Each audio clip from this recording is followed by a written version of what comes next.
Hello and welcome to YHTV's Magical Medical Tour. This is episode 45. Thank you for joining us today. I'm Christina Suzama, and with me, our wonderful medical guide, Dr. Glenn Woolman. What's up, Doc? Hello, Christina, and greetings, everyone. Welcome to Magical Medical Tour.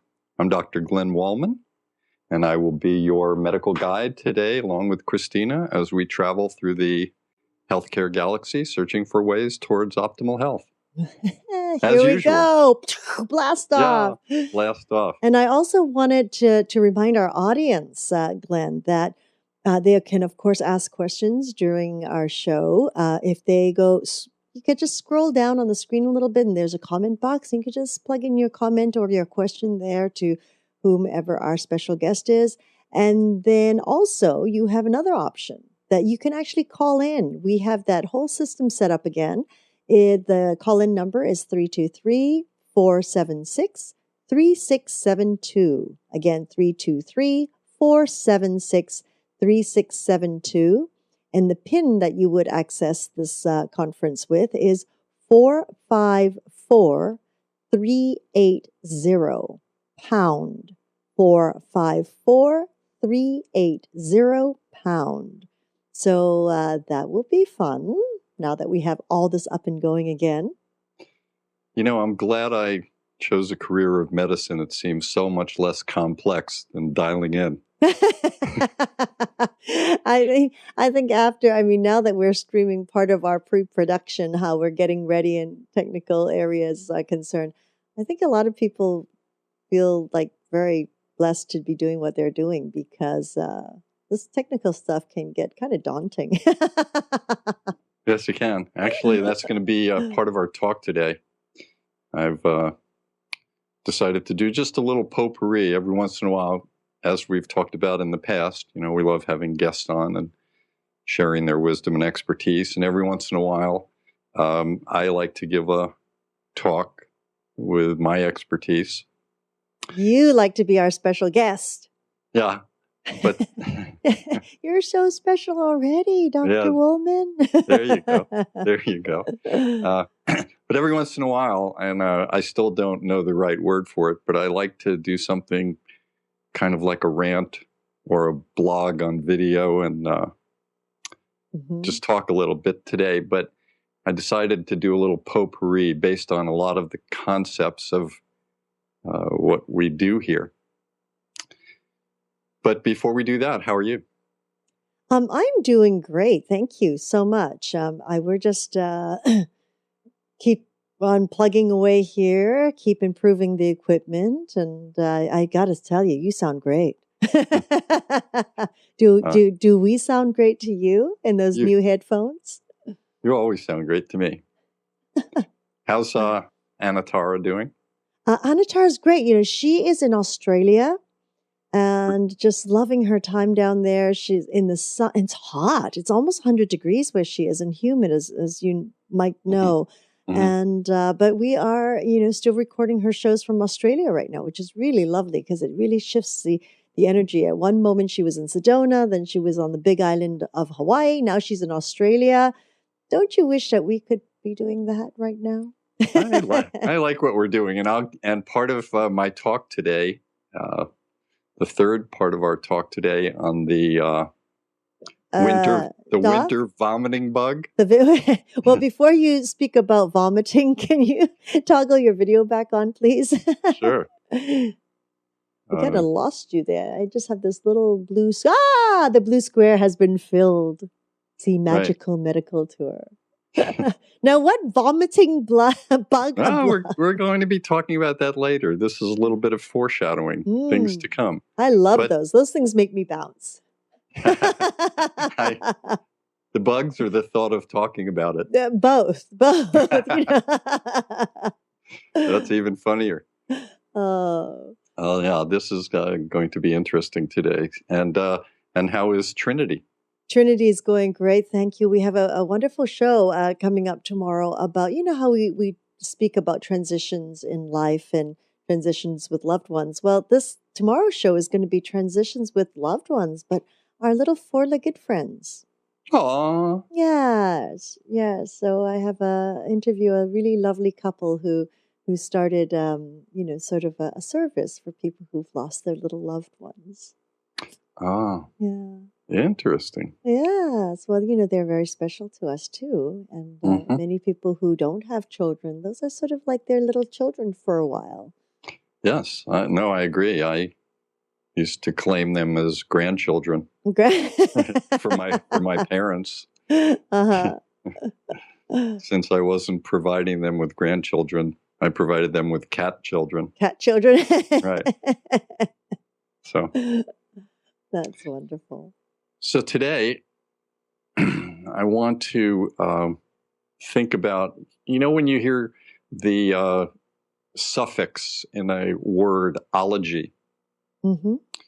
Psychology is the study of psych, things like that. Gemology, etymology, all of the words when ology is at the end of it means some kind of a study of. And today I was thinking for the first part, I wanted to talk about my path, how I got to. Pathology? Yeah, I want to talk about my pathology a little bit. And basically, I want to frame it around the context of choosing a career, because as you know, I think there are 4 foundations to this show. One is to show the heart and soul of all of the different healers, and on occasion, the people being healed. 2 is to bring a current body of knowledge to people from experts. A third part is to, over time, compiling enough of these episodes so that people could use this as a 21st century guidebook for different things, and especially health, of course. But the fourth one is to show young people or people deciding on a career, or even people changing a career, what opportunities there are, especially in the health field, obviously. For me, we've done that a lot. And so I wanted to talk about that today, and especially in terms of even within choosing a career, it's very important to do something, I think, very special. So the way I kind of frame it is that I believe that each of us is born with a gift, a mission, and a responsibility. The gift to me is a functioning brain and a functioning central nervous system, which give us a mind, which allows us to connect to our body and to spirit. And this brain and central nervous system are usually supported by a number of other systems. There's a musculoskeletal system, which helps this brain move around and procure nourishment. There's a digestive system, which allows us to bring in metabolites and structures, proteins, and carbohydrates and fats and nutrients to keep the cells alive and working and have a good cell wall and do all the things that they do, and all of the other systems. And it's very important to honor this gift. The second part for me is the mission. And some people can look at this as, is it a destiny? Is it a fate? Is it a raison d'etre? A what? Raison d'etre. Dr. Ente would probably condemn my French for that, but it translates as a reason to be, a reason to live. Why are we here? Mm-hmm. So I think it's very important for everybody to really spend most of your life continuing to figure out what your mission is. Why are you here? And that was very important to me. I found that out very early when I was around 8 or 9, and I wanted to go into medicine. And when we look back at some of the guests we've had, we always ask them how they started, when they started, and a good percent of them knew very early, but many didn't. And that's the way with everybody. But it's important to start thinking about it, not with the pressure of where you're going to go to school, what's your major going to be, what are you going to be when you grow up, but more on a spiritual, higher conscious level of what is your mission.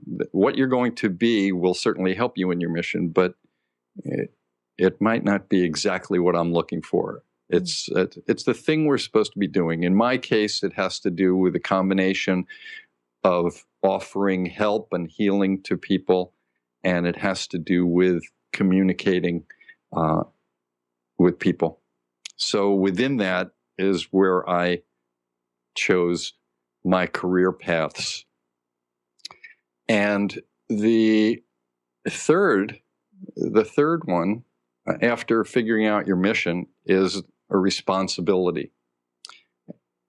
And the responsibility is basically to make sure that you are at a high level of consciousness through your life so that you will maintain optimal health as a priority so that you can support the gift of the nervous system and the brain and the mind to fulfill the mission of figuring out why you're here. So there's a very important responsibility that we each have to maintain optimal health. And I don't know that we all do that at the level that I think we should. And I guess that's why I'm talking about this a little bit today. We've always talked about how people get very concerned about their health when they're sick. More and more people are doing more for their health now, but we still need a lot more of that consciousness of optimal health to honor the gift and honor the mission. So that's part of where I went in terms of the way I look at my process. And in doing so, I felt that I wanted to be in something in medicine as I went through. I looked at all the different fields and eventually came to emergency medicine, which didn't really even exist as a specialty at the time that I wanted to do it and chose to do it. And then made that choice and was always happy in that choice because it was fulfilling my mission and I was honoring my gift and everything. And it just continuously made me feel good going to work every day and doing what I did. And that's, I think, an important part for people today in choosing what you want to do. Really make sure that you pick the right thing. And it doesn't have to be the normal thing. That's why I'm saying in emergency medicine, it wasn't the normal thing, although it was within the field of medicine. And then after many years of working in the emergency department, I then, due to karmic events, had to change my life and decided at that point to, again, look at my path and try and stay within my mission and everything else, and came up with the idea of being a medical guide where I take people through all aspects of life on the spectrum from conception and birth through life and death, and work with people to make good medical decisions throughout that process. So I'm very happy about that. And I think I would like to, before ending this little portion, do you have any thoughts on this? I'm going to end it with a poem in a few minutes, one of my favorites that makes me feel good, and it kind of expresses a little bit of the thinking of how I've lived my life and what I think about it, and I think it's fun for other people to potentially listen to also, but we'll do that in a minute. Do you have any thoughts, Christina? I do, because it's wonderful how you shared with us, Glenn, about how, we have a path in our life, and even through your path with such great hurdles that you ran into, you still continued to explore your path, just in a slightly different direction, but it's still the path of healing and the path of working with individuals, helping them to rebalance life, which I feel is very inspirational. You see, you should be on Trinity of Life. I am. Yes, and I really, again, for any parent that might be listening that wants their child to be thinking about this, I really say that you can't necessarily do what your parents want you to do. I've seen great work when that happens and it seems to fit, but I've also seen some very bad failures of people that tried to do what their parents wanted them to do. So both work, but it's important, again, that it's your mission. Mm-hmm. And that's the key here. You have to really figure out and be clear on your mission. And when you are, then it works out really well every day, no matter what happens. As long as you have, it's a North Star, it's Polaris. It keeps us in the right direction. And the more clear we are on that, the better off we are. So I have this poem written by Robert Frost. It's called The Road Not Taken.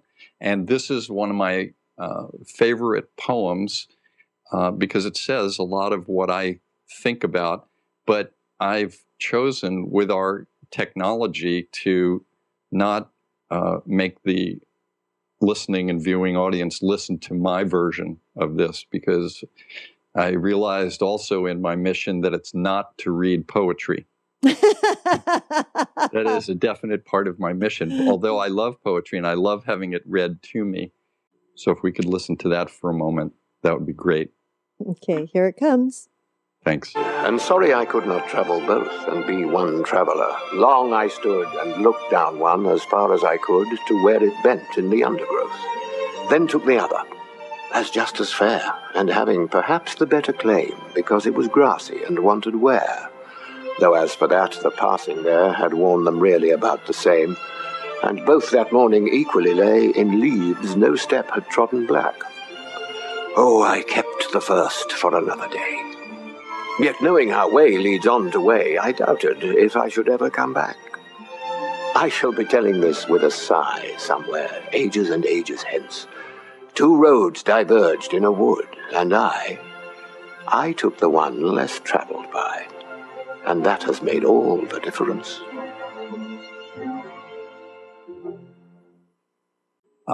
There's many challenges in taking the road less traveled. Mm-hmm. It's not always the easier road, but if it's within your mission, then it's a beautiful road, and it's a great way to travel. Mm-hmm. Mm-hmm. That's beautiful. Mm. Yeah. And it is quite amazing when professional actor gets behind it and reads it so beautifully. Oh my gosh, and music and everything. I really tried last night. I've tried this many times I practiced reading it and I just couldn't get it. I even watched the video and then I tried to read it again, emulating that, but still, it's so much nicer for me to hear it well done. Well, but also with poetry though, like with any sort of reading, I also believe though, of course, coming from an acting background, that it's a perspective. So whomever is reading it is actually putting a perspective behind it. So I would believe that if you had read it, there would be a different intonation behind it.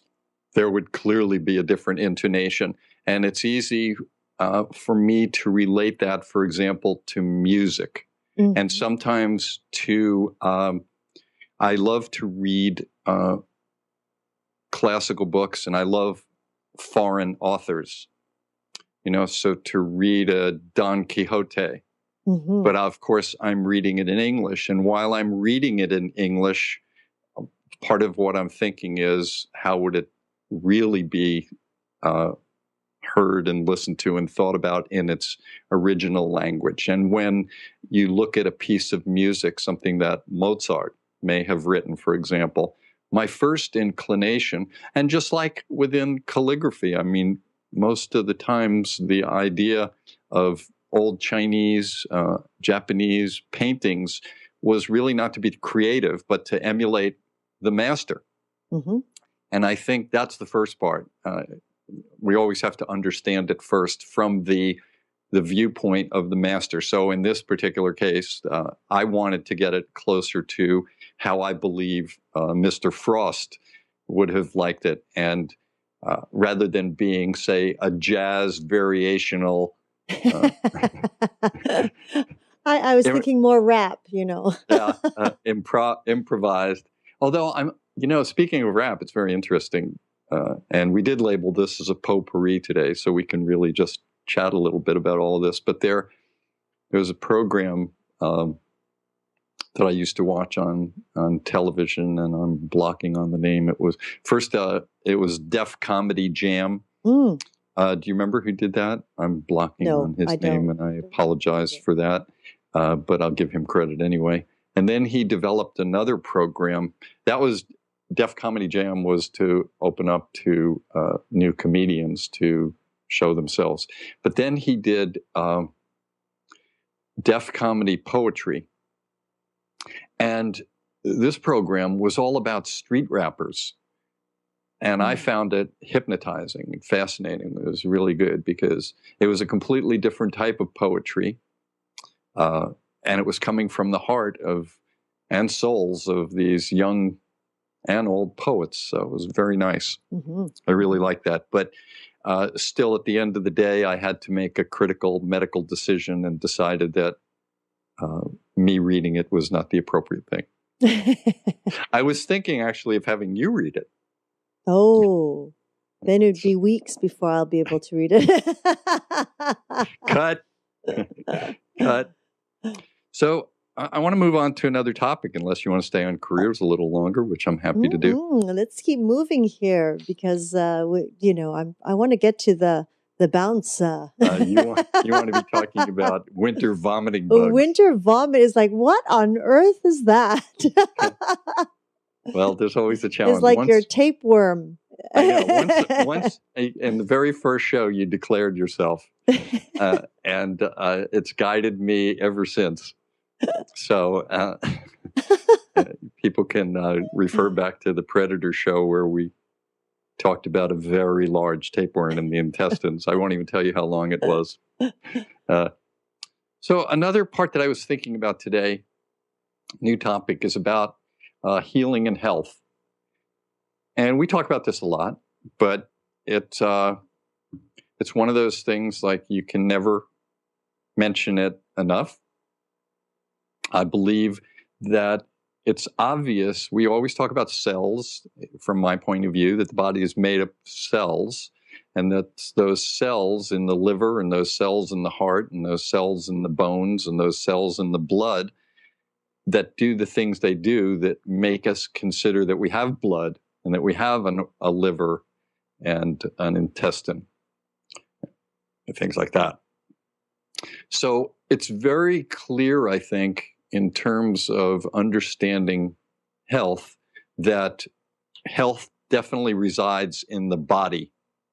When people get sick, it's usually bodily functions that are measured and tested, things like that. And people can recognize, I have a headache, I have a stomach ache, my left wrist hurts. So we know that health lies within the body. And that's where most people, I think, do their healing. They go to the doctor if they've hurt their wrist and a cast is put on or medicine is given, or they go to an acupuncturist for this or for that, or other of the various healers that we've had or will have on this show on Magical Medical Tour. But there's more to healing than that. I can say, and many people understand, that healing also resides within the mind. It's a second layer sometimes. And in this particular case, the obvious is when people have mental disorders, depression, mania, obsessive compulsion, eating disorders, anxiety, many things, we know that they reside in the mind. So it's not a hard leap to say that health and healing reside in the body, but also in the mind when somebody has a problem with their mind. But we also have to realize, I believe, that healing is in the mind, even if you don't have a mental problem, because the way that you view the bodily issue, pathology, is very important, and that affects the whole healing process. So I think that people need to, whenever they're healing, begin to recognize that even if there's not an obvious mental problem within the process, it's really good to honor the physical and honor the mental part. So that's another place where the healing exists, body and mind. And of course, the thing that becomes more important is, or at least equally as important, is, does healing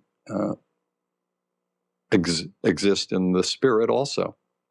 Well, it would seem pretty natural that it would, that there is a spiritual healing that has to occur. And we see that in many different types of cases and exemplified in many ways that I've spoken of before, where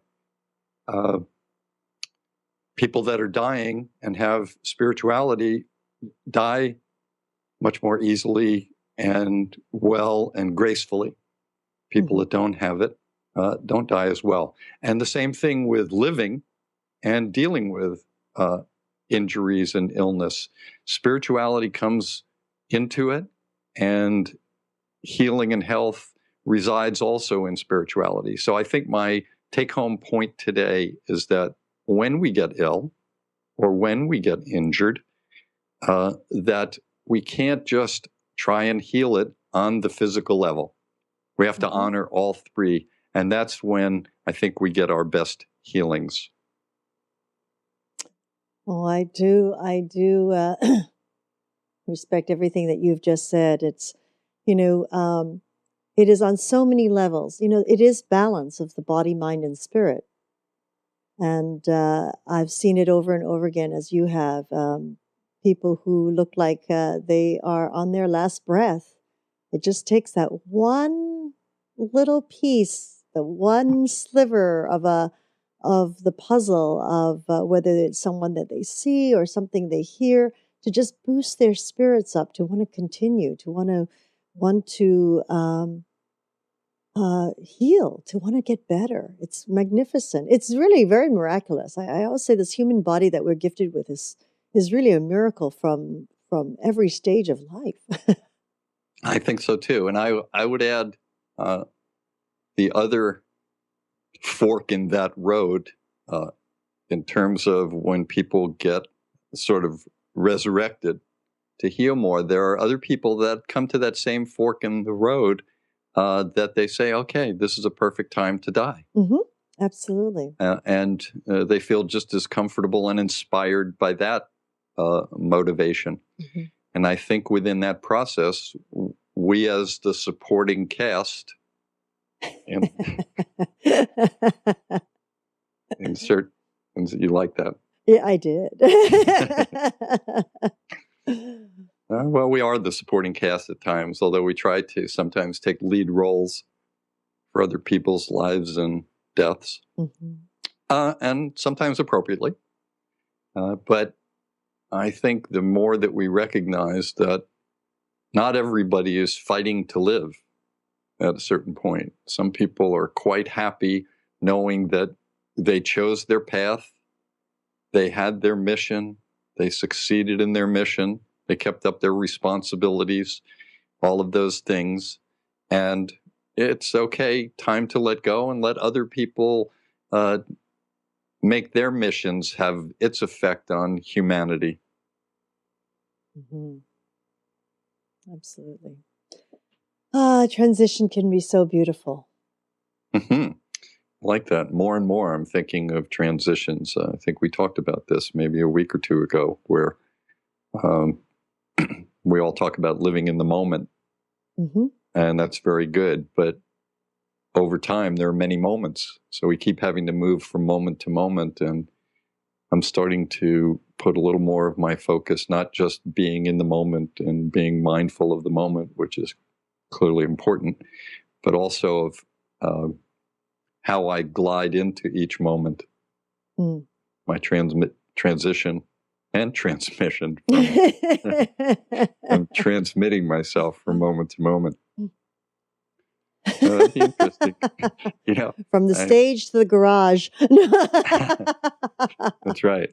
Well, they say, some people say that life actually is a sexually transmitted disease. And so if we're being transmitted, there's no reason to believe that the transmission, just like our show, is being transmitted moment to moment. Oh, that's through the Ethernet cables. Which sometimes from port to port now. Right. We're no longer being transmitted. We're being clouds. We're now precipitation, I think. Maybe. Oh my. I don't know. So, anything else that we want to talk about before we get to winter vomiting bugs?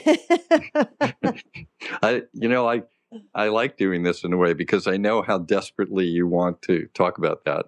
And when I watch television shows, I notice that not the announcer, but the head of the show or whoever is doing the show, the broadcast, is always giving us teasers. And next, or one of the favorite things we're going to have is going to be coming up very soon. And then it's 4 commercials later that it finally happens. So right. I think for me, it's a lot to do with like what's happening. When you say happening at the moment, coming to that is like, what is happening around us right now? What is everyone hearing about? I mean, like I keep hearing about flu shots, get your flu shots. This is the worst year for the flu. The numbers have gone up and so many people are getting sick. And it's like, wow, that's good advertising. I mean, that's of course, the first thing that goes through my head is, wow, is it really? Is it factual that this is the, worst year yet? And hence why they're pushing that, so it's like, for me, it's always like, what's coming up? When you said potpourri, I was like, okay, that's like, what's going on out there that, we who are working focused and go every day that we're missing, and this is not the media on the radio or the television. This is, you're the doctor who's set right in the middle of all your colleagues, etc., and you keep up on everything. And it's like, okay, give us the lowdown. What's going on? That would be kind of cool. The latest for the week. What news is going? bulletin. Yeah, the news bulletin, the medical news bulletin for the week. Well, that's exactly what I'm going to be doing today. So your wish has come true. Your wish is my command. This is great. Yes, it is the flu season. And depending on who you believe is promoting it,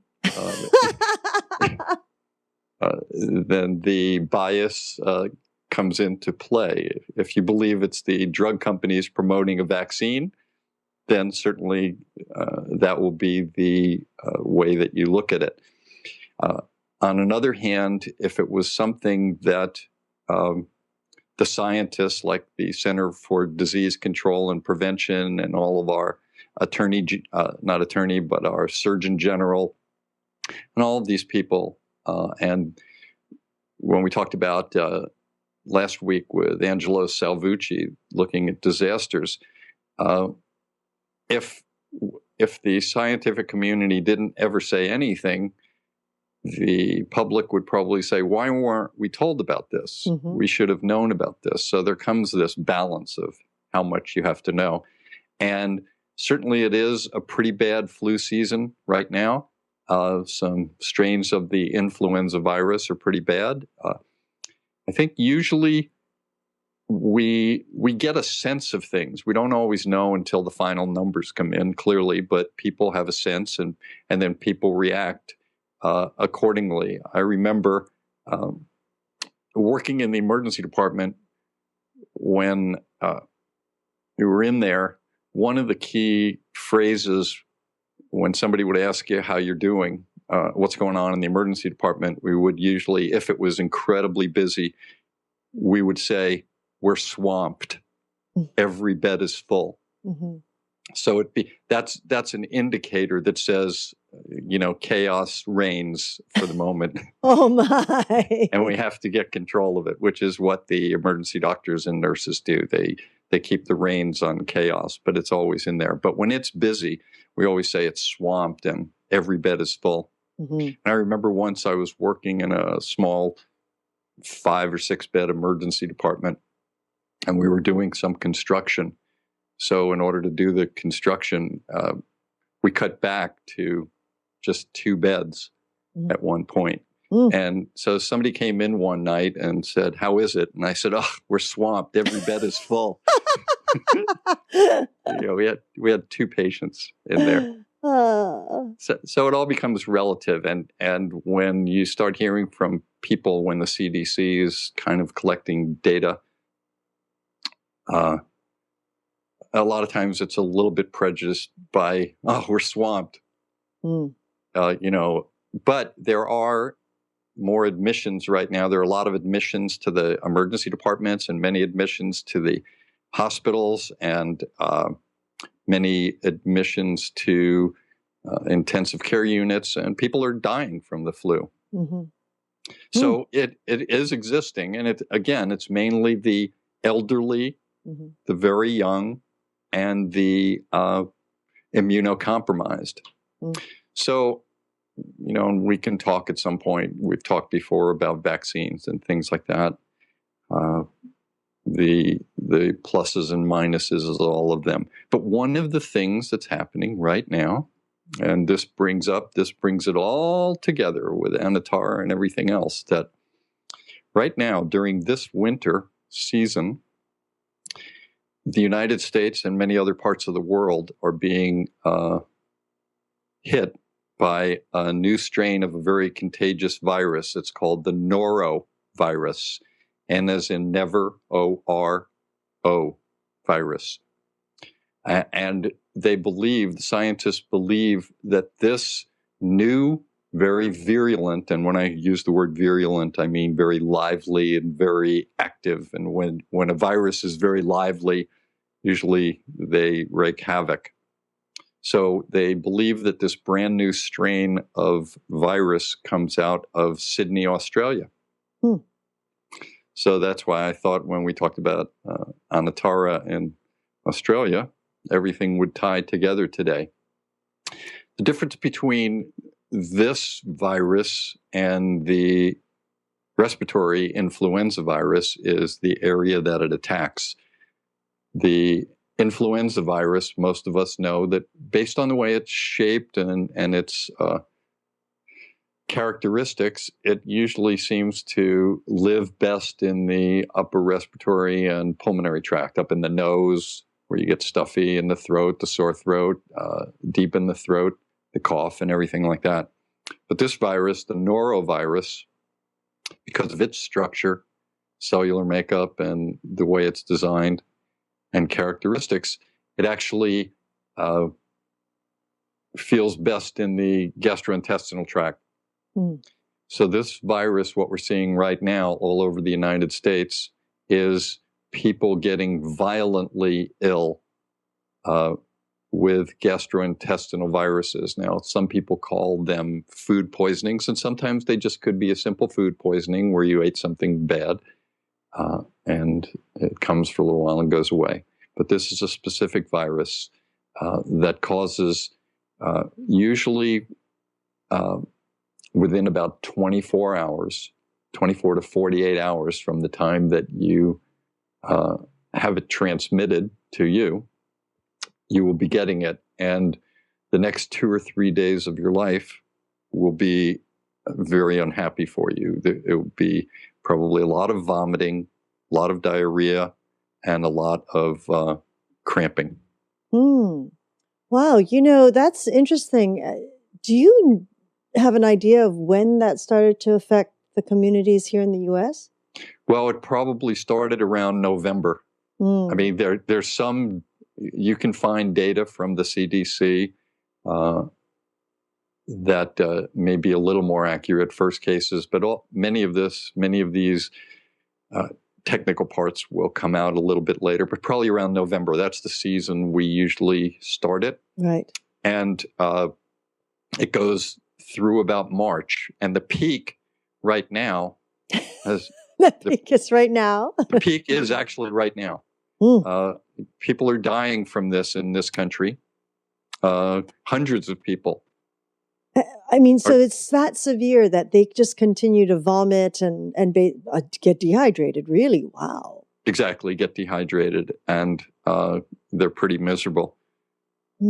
So are they dying from dehydration usually? Mainly dehydration? Well, it's the ones that are dying and not feel like they're dying or wish they were dying, but the ones that are actually dying are usually the elderly who have a number of other things going on at that point. They may be on a number of medications and their bodies just can't handle it unless they're in a hospital in intensive care on intravenous fluids and being watched carefully to maintain and monitor.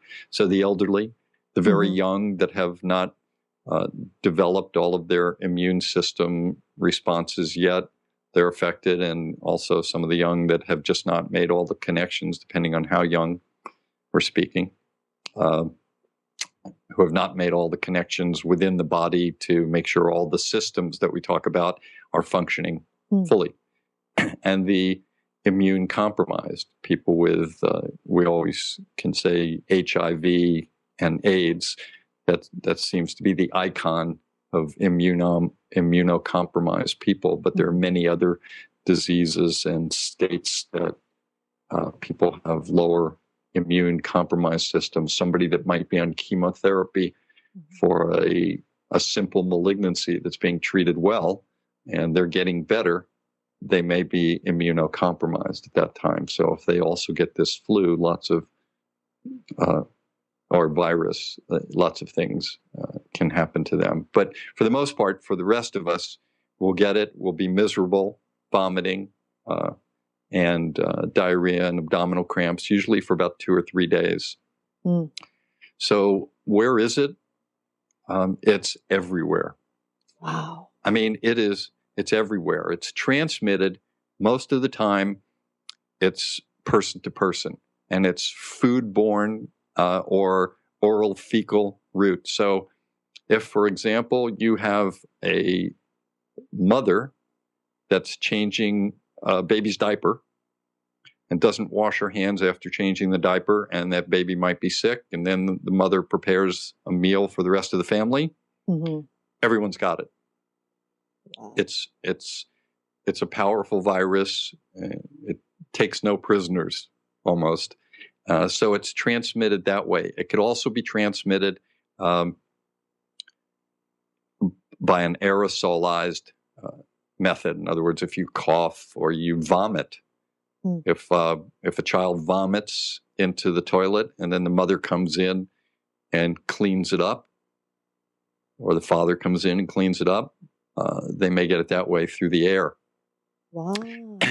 You can also get it, and this is one of the most easily ways to get it, is through contaminated foods.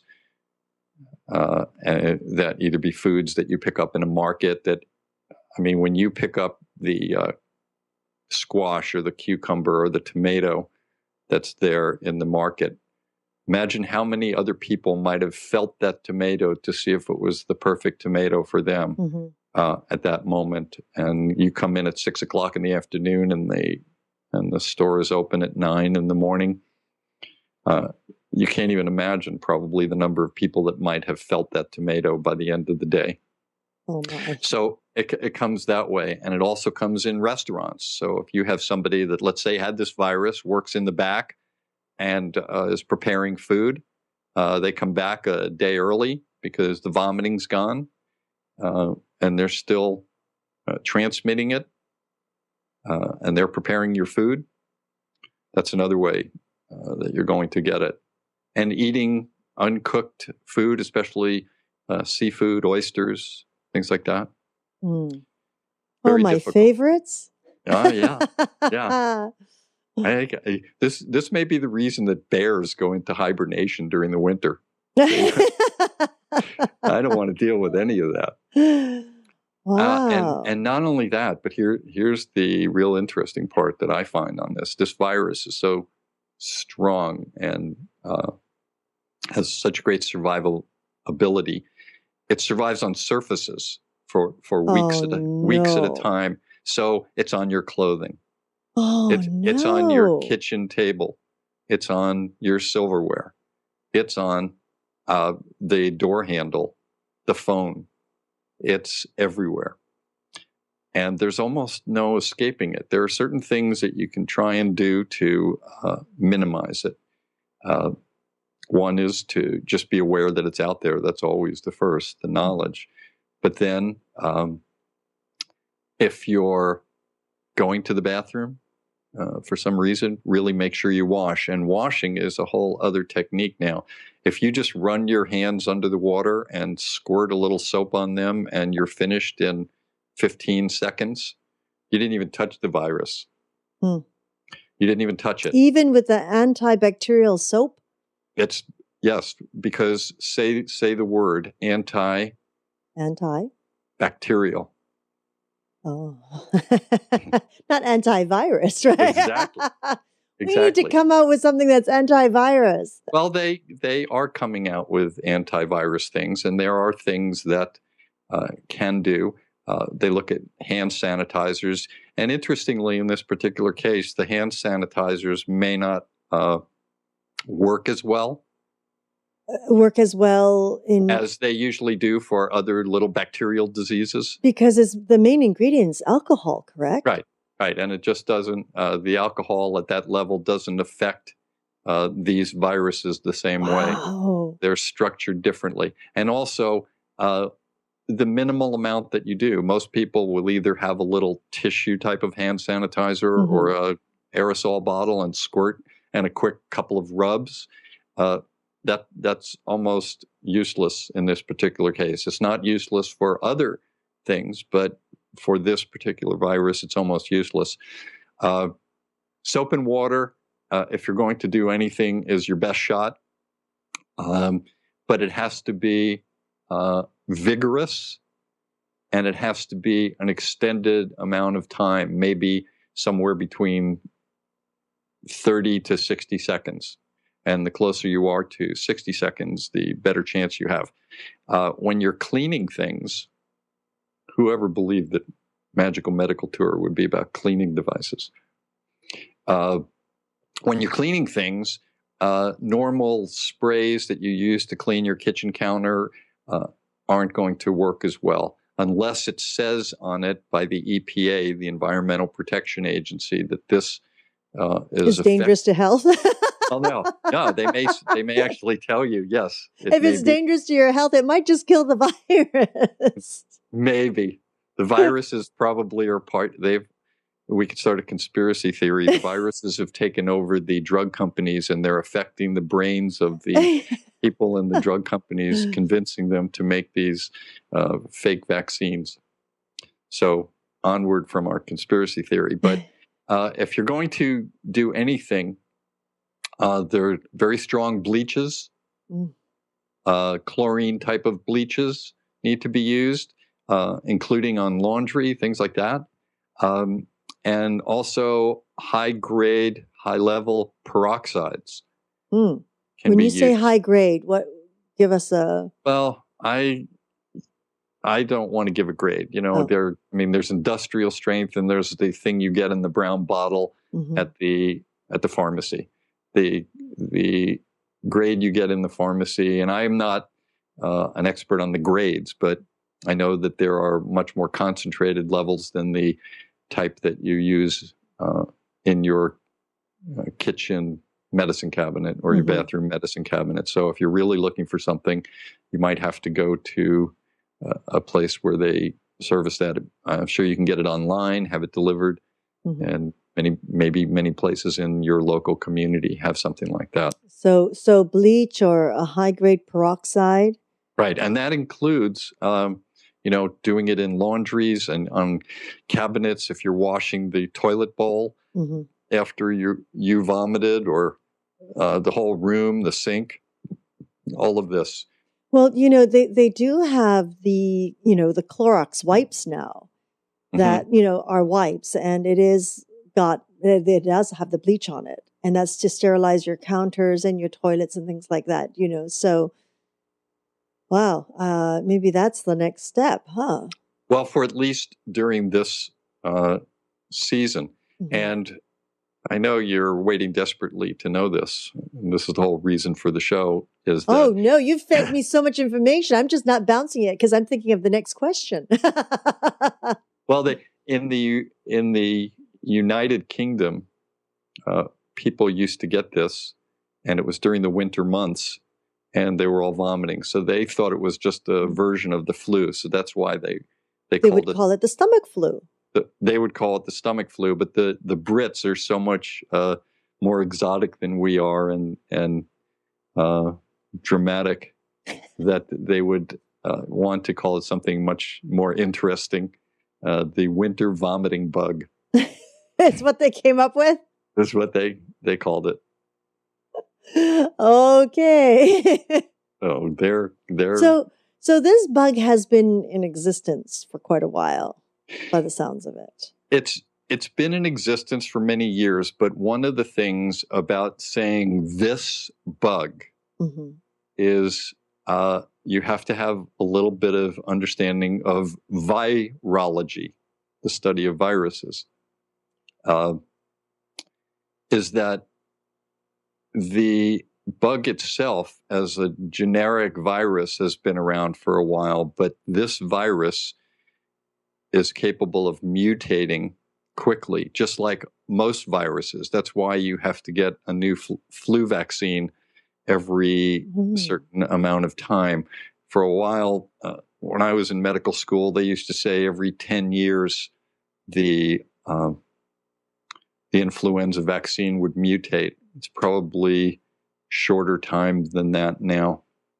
But that's why we keep having to develop a new vaccine, because what happens is that there are strains of the virus. So it has a little bit of a mutation, and suddenly it's now stronger and doesn't get affected as much by heat, which brings up another interesting point that I wanted to mention in terms of taking care of yourself and thinking about being in a restaurant with foods.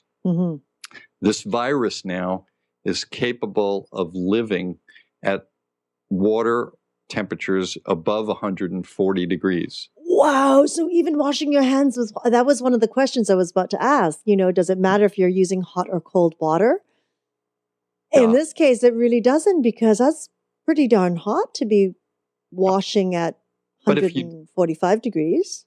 Right, exactly. So the part of the point is for your own hand washing. That's why the vigorous scrubbing may compensate a little bit for that. And for the length of time. That's why I said 30 to 60 seconds because of that. But the other part that we don't think about is if you are a dishwasher and you hand wash your dishes, you are never going to clean them from the virus. Or probably not, unless you vigorously do this, because you are not going to get up to the temperatures required to kill this virus, which then means that dishwashers, on the other hand, certainly do that, which means that you have to be concerned that when you're out at a restaurant, is the person in the back washing the dishes by hand during this winter season, or are they using a dishwasher? If they're washing it by hand and you come in at 8 o'clock in the evening for a nice dinner, all of those plates that were used and reused and used and reused by all of the masses of people that are carrying this virus around with them during the day and having that dish hand washed is being accumulated. Right. I know the pots and pans are usually all hand washed in restaurants and things like that. But I also know that a lot of the people who are washing, they have gloves on, and their water gets pretty hot back there. But I'm just thinking, what about when you're at home and you have gloves on so you can tolerate hotter water? Um, would that do it? Everything helps, unless, of course, that the virus gets on the gloves. Mm-hmm. I mean, it does more. Yeah.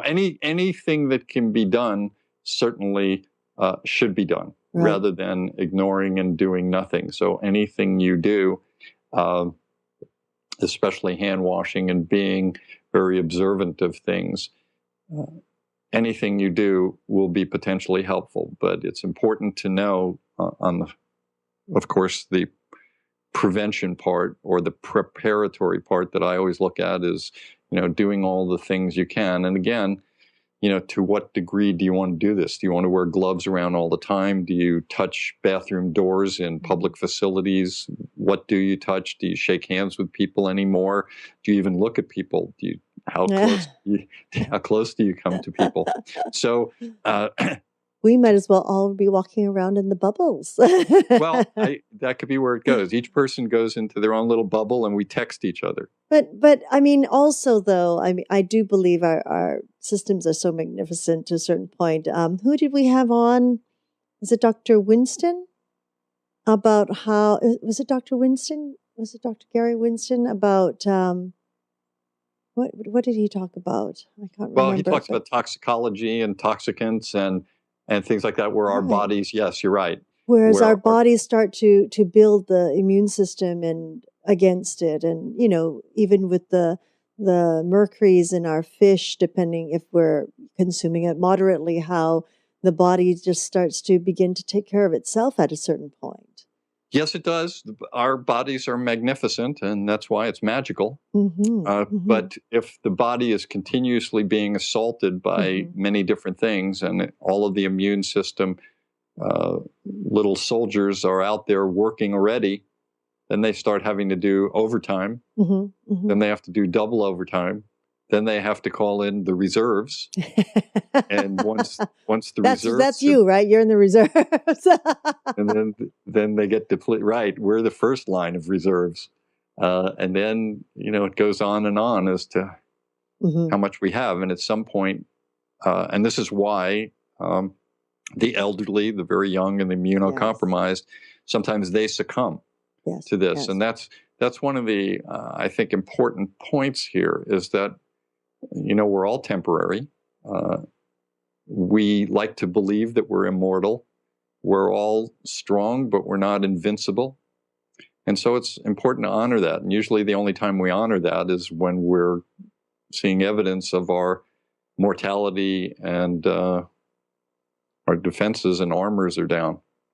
And that's why I think it goes back to my original statement of honoring the body, mind, and spirit where health resides in all those levels. Yes, yeah, absolutely. And I always talk about wellness, and as you say, keeping the body at its optimal level of health so that it becomes stronger, the immune system is stronger. I mean, literally every day, as I say before I let my child go to school, I spray him down with essential oils and have him rub it deep into his hands and his face. And, it's like some people believe in that like I do, and some people think, oh, it might not work.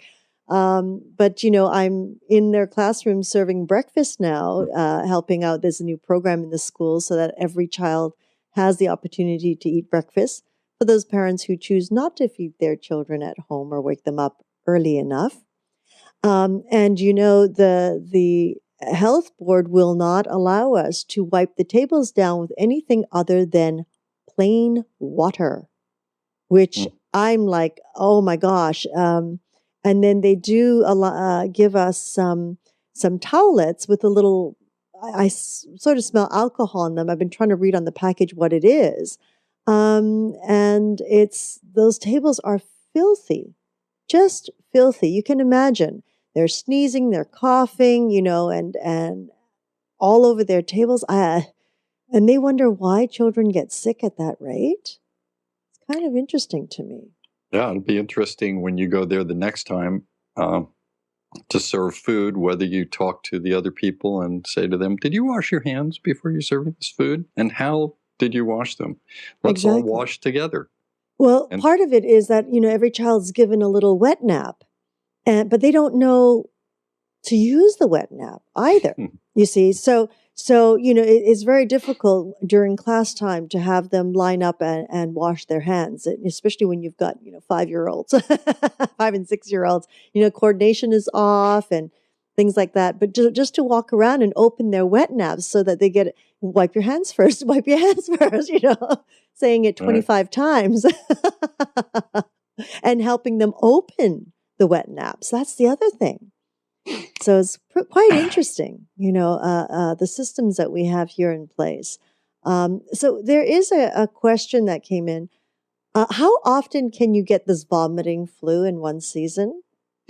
Usually, if you get it and you're a normally healthy person, and that was a good question, usually your immune system will react to it and develop the appropriate immune response so that you will be pretty protected. Every once in a while, you certainly can get something else and think it's that. There are other stomach viruses out there, more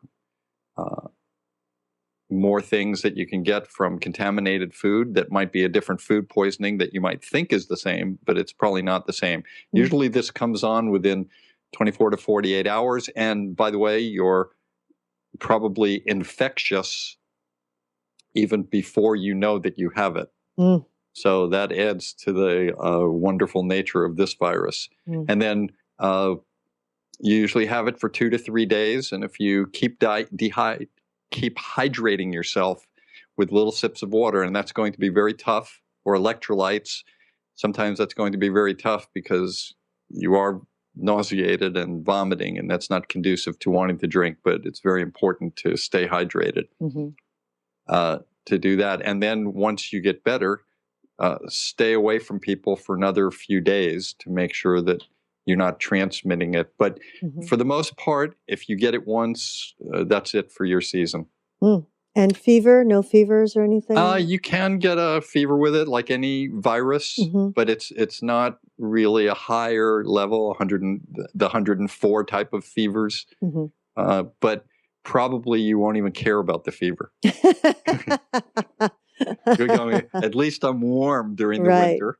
That's the one good thing. It is the winter and you're warm. Yeah, I don't know about the rest of you, but when it's a stomach flu or this, by the sounds of this kind of virus where you're vomiting, I know you don't feel like eating, but boy, it's a lot easier vomiting something than nothing. That's true, and it's healthy too. I recommend, one of the things I did a lot for kids, and sometimes it's good, sometimes it's not good. They have the Pedialyte, or they have some popsicles that they could make for kids, mm-hmm. and even for adults, because the popsicle that might have electrolytes and fluid in it, you're only taking small amounts at a time that your stomach can ingest a little more easily, and kids are prone to accepting a popsicle. Whereas they might not accept a large glass of water. So sometimes I suggest those kind of things. Clearly avoid heavy foods and dairy, and refined sugars if you can. But drinking fluids, and even if you just drink a sip at a time for a few moments, you don't have to try and drink a cup of water at each thirst-quenching moment. Just keep taking sips and try and stay ahead of it. And like you said, if you do vomit, somehow it does feel better to have something coming up, and it's much more attractive looking, and the sounds are nicer.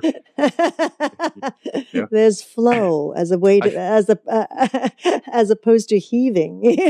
Yes, I'm sorry that I was ill prepared for this show, and I should have had our wizard play a tape of someone vomiting along with Robert Frost. I think that would have just nailed the show. Yeah, we'd be up for an Emmy or whatever we could be up for at that point.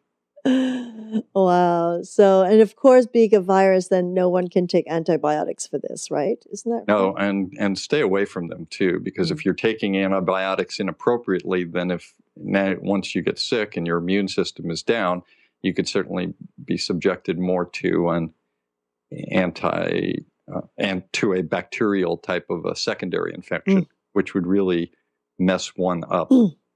No fun. And also, speaking from an integrative point of view, be careful with certain herbs too. There are, for many years, there are types of herbs that have antibiotic qualities in them, and they come along with things like echinacea. For instance, I believe it's golden seal. For a long time, everybody was getting echinacea. With golden seal, it's great. But golden seal, I believe, has bacterial or antibacterial qualities to it, so it can potentially cause the same gastrointestinal problems that one might get after taking a series of antibiotics. So interesting. So be careful. Just because you have the virus and you might not be prone to taking Western medicines, and you're prone to taking herbals, which is fine. It's important to just be aware that you want to take something appropriate. You don't want to add things that might be causing more problems. Oh, that's a very good point. Anything else, Christina? No, we're at our top. We're way past our hour right now, and I'm just a little concerned because when this gets turned into a podcast, I don't know where they would cut. Well, I would like to tell all of our audience that we are grateful for their viewing, either now live or in podcast, and we love the questions and we love the correspondence. I am thankful to all of my teachers and all of my healers, and to you, Christina, and to everyone involved in our program. And I would say that I'm looking forward to seeing everyone next week as we search another quadrant of the healthcare galaxy. And until that time, I wish you all optimal health. And thank you so much, Dr. Glenn Woolman. I love this potpourri action. I do believe that we should start a show, even the weekly half-hour snippets of what is out there affecting people at this time. Because you see, we've gone on and on about vomiting. Oh, yes. I knew I could count on you. There you go. Well, I'd like to thank each and every one of you for joining us in this new platform of education information. We're grateful for your continuous support and look forward to hearing your feedback on how we can serve you better. We invite you to join us live on Tuesdays for Magical Medical Tour at 10:30 a.m. Pacific Standard Time, 1:30 Eastern Time. Wednesdays for Trinity of Life at 11 a.m. Pacific Standard Time, 2 p.m. Eastern Time, followed every other week with Flowing into Awareness with Anatara. You can also contact Dr. Glenn Woolman at myyogahub.com/G Woolman, on Twitter at Glenn Woolman, and of course through his own site, glennwoolman.com, where we definitely encourage you to learn about his metaphor square breath. Until we meet again, namaste.